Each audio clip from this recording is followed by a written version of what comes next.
안녕하세요, 은평구민 여러분. 여러분의 DJ 모로입니다. 가을이 한껏 다가온 요즘 날씨, 긴 바지와 반팔을 입고 다니며 다양한 옷차림으로 패션을 뽐내는 분들이 많은데 우리 은평구민 여러분들은 어떻게 입고 다니시나요? 추위를 많이 타는 저는 옷을 바꿔 입는 대신 아예 밖을 나가지 않는 방법을 선택했는데요. SNS에 올라오는 푸른 가을 하늘을 볼 때, 그리고 오늘처럼 이렇게 라디오 녹음하러 올 때, 빨리 옷장 정리를 해서 옷을 바꿔 입고 밖에 나와야겠다는 생각이 들더라고요. 오늘 하루 종일 저처럼 집에만 있었던 분들은 지금 이 라디오를 들으면서 밖으로 잠깐 나와 산책을 해보시는 건 어떠세요? 이 모로가 여러분의 산책을 책임지겠습니다. 그럼 모로의 멋대로 다이어리를 펼쳐보겠습니다.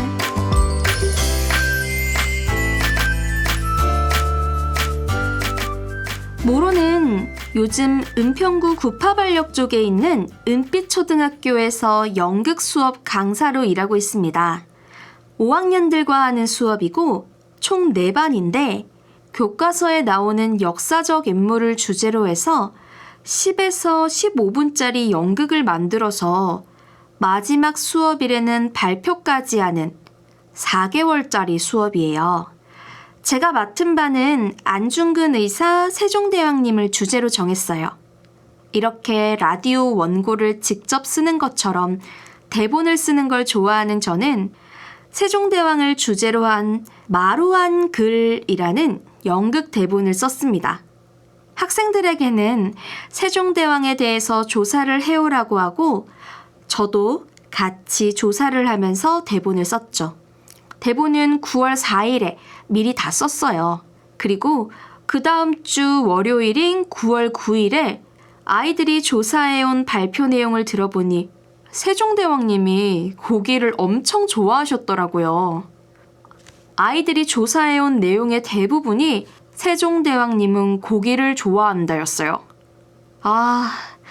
그 내용은 대본에 쓰지 않았는데 어떡하지? 하며 다음에 그 내용을 넣어 수정한 대본을 나눠줘야겠다고 생각을 했다가 여차저차 추석을 보내고 나니 수업일이 다가와 버려서 그만. 아무튼 그렇게 대본을 나눠주게 됐습니다. 그 전주였던 월요일에 아이들에게 오디션을 준비해오라고 했는데 정말 다양한 내 자신을 알리는 나의 장기를 보여주는 시간이었었어요. 그때 오디션을 보면서 누구누구 진행력 10점, 발표력 5점, 침착, 목소리 큼 등등 체크를 미리 해뒀기 때문에 그 친구들이 무슨 배역을 맡으면 좋을지 상상하면서 대본을 썼어요. 오디션장을 떠올리면서 대본을 쓸 때 누가 무슨 역할을 해줬으면 좋겠다는 생각을 하면서 즐겁게 썼어요. 9월 30일인 오늘, 지난 시간에 이어 모든 학생들이 자신의 역할을 배정받았어요. 캐스팅이 마음에 들지 않은 친구들은 다른 배역을 하고 싶다고 강력하게 어필하기도 해서 약간의 조정이 있었지만요. 그렇게 학생들과 첫 리딩, 대본 읽기 시간을 가져보았습니다.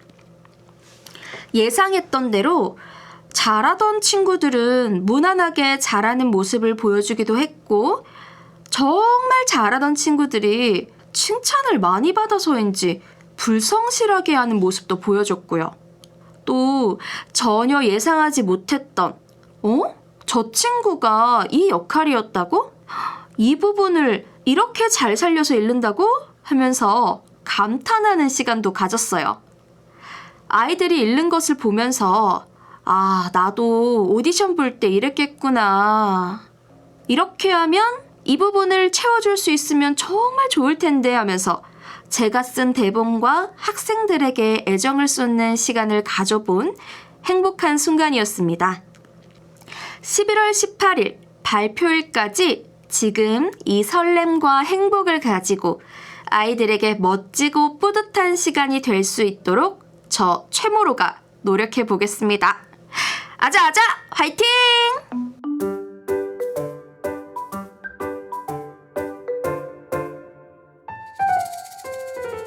요즘 모로는 예전에 했던 공연 시골지의 서울구경이라는 팝업북 시어터 연극을 하고 있어요.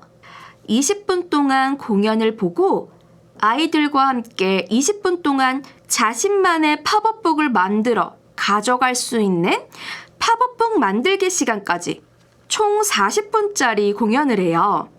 거기서 모로는 이야기 요정 다솜 역할을 맡았는데 해설, 지문, 버스, 기차, 고양이, 우체부까지 1인 다역 역할을 한답니다.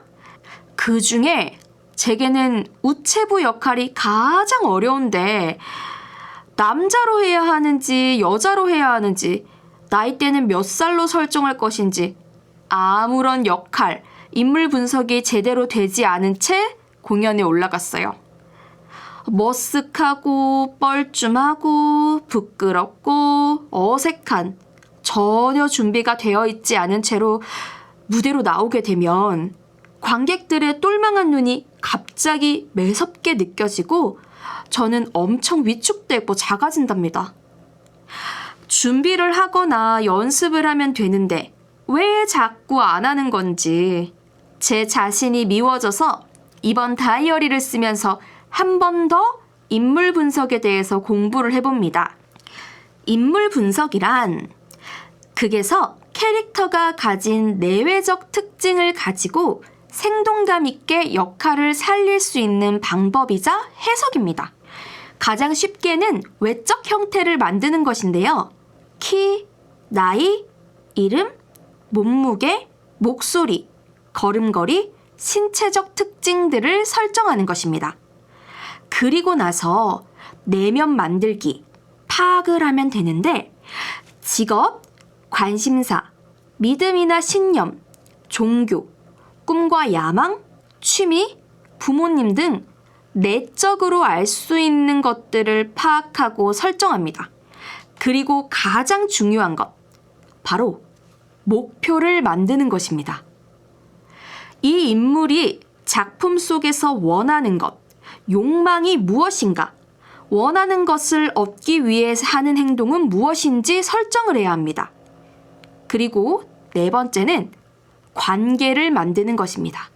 작품 속에서 상호작용을 하는 인물들을 분석하고 그 인물들과 물리적, 정서적 거리와 어떠한 관계를 맺고 있는지 정리해보는 작업인데요.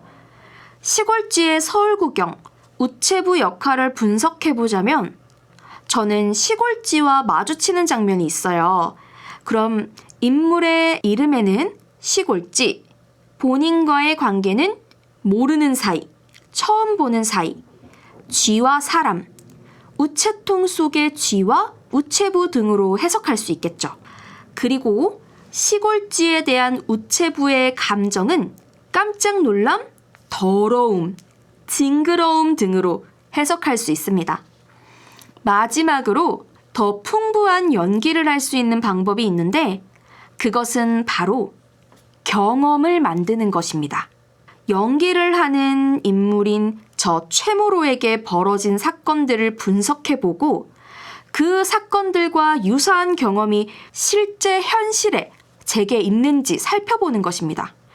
이렇게 하게 되면 연기하는 인물을 공감할 수 있고 감정을 상상해 볼 수 있으므로 더욱더 풍성하고 다채로운 연기를 할 수 있습니다. 이 인물 분석은 표로도 나와 있으니 혹시 관심 있는 분들은 모로에게 메일을 보내시면 제가 한 장 보내드릴게요. 이렇게 원고를 쓰면서 시골지의 서울구경, 우체부 인물 분석을 해보았는데요.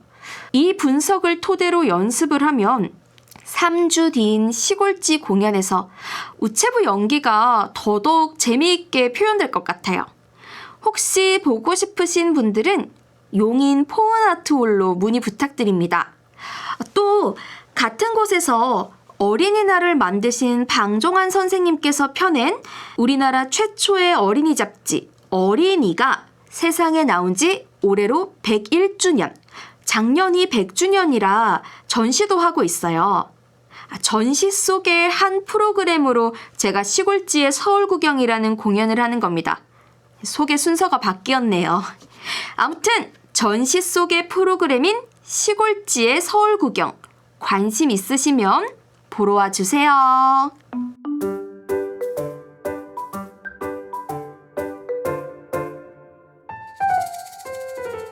축하합니다. 최록잔! 바로 저의 동생이 취업에 성공하여 수원 생활을 하게 되었습니다. 은평구에서 수원까지는 정말 한참을 가야 하지만 그래도 조금만 투자하면 볼 수 있는 거리, 경상도까지 안 가도 되니 정말 좋더라고요. 그런 동생의 생일 선물 겸 취업 선물 겸 이사 선물 겸사겸사 해서 제가 전자레인지를 선물했어요. 아니 근데 요즘 전자레인지가 왜 이렇게 비싼지 13만 원이나 하더라고요. 평생 쓰라면서 강요와 선물을 하였는데 우리 청취자 여러분들은 평소 집들이 선물로 무엇을 사들고 가시는지 궁금하네요. 한 번은 제가 친한 언니 집에 갈 때 휴지를 사들고 가려고 했는데 언니가 휴지는 평생 쓸 휴지 다 받았다며 괜찮다는 거예요. 그래서 저는 쿠션을 사들고 갔고 언니 집에 있는 휴지의 양을 보고 저 진짜 깜짝 놀랐어요. 장롱 한가득 휴지가 있고 그 위에도 24롤짜리 휴지가 가득하더라고요. 어차피 쓰게 될 것이니 대충 휴지를 사들고 가려고 했던 저는 다음에 내가 누군가의 집들이를 가게 된다면 조금은 더 신경을 써야겠구나 하고 생각했답니다. 그래서 말인데 저희 사촌 언니, 신혼부부의 집들이 선물로는 무엇을 하면 좋을지 댓글로 써주시면 감사하겠습니다.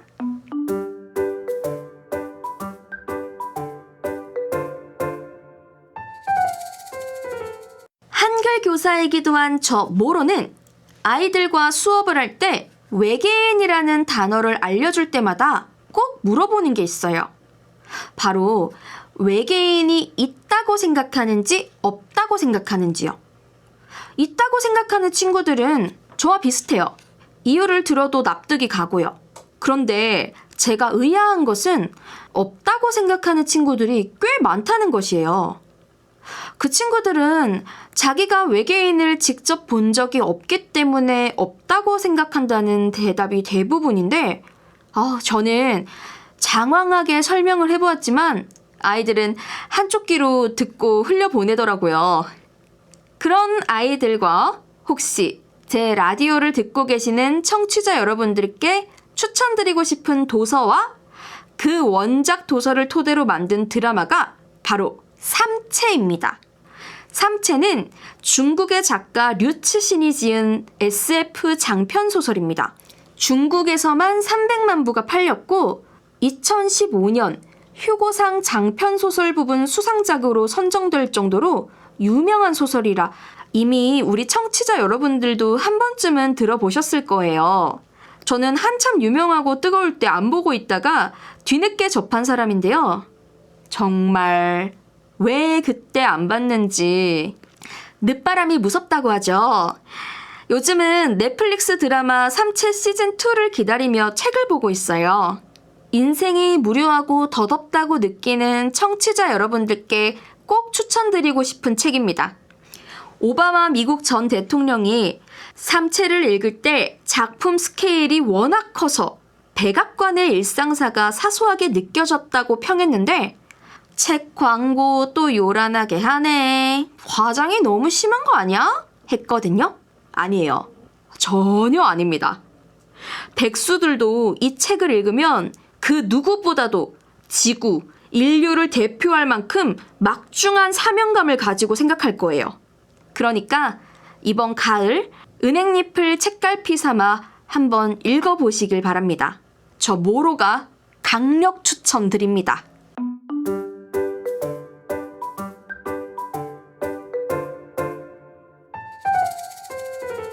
주절주절 이번에 모로의 다이어리는 이렇게 마무리를 하려고 합니다. 요즘 학교 게시판이 QR코드로 되어 있는 것을 보고 깜짝 놀랐는데요. 교실 마룻바닥에서 왁스칠하며 공기놀이를 하다가 손에 가시가 박힌 게 엊그제 같은데 시대가 변하고 휴대폰이 없는 친구들은 게시판을 못 보는 건가 하면서 아이들 걱정하는 어른이 되어 있네요. 흘러가는 세월을 붙잡을 수는 없지만 최대한 즐겁고 재미있게 흐름을 잘 타고 가보겠습니다. 저 모로와 함께 같이 즐겁게 타고 가실 분들은 다음 달에 또 만나요. 사연 보내주시면 커피 쿠폰을 드리고 있으니 이메일로 사연 보내주세요.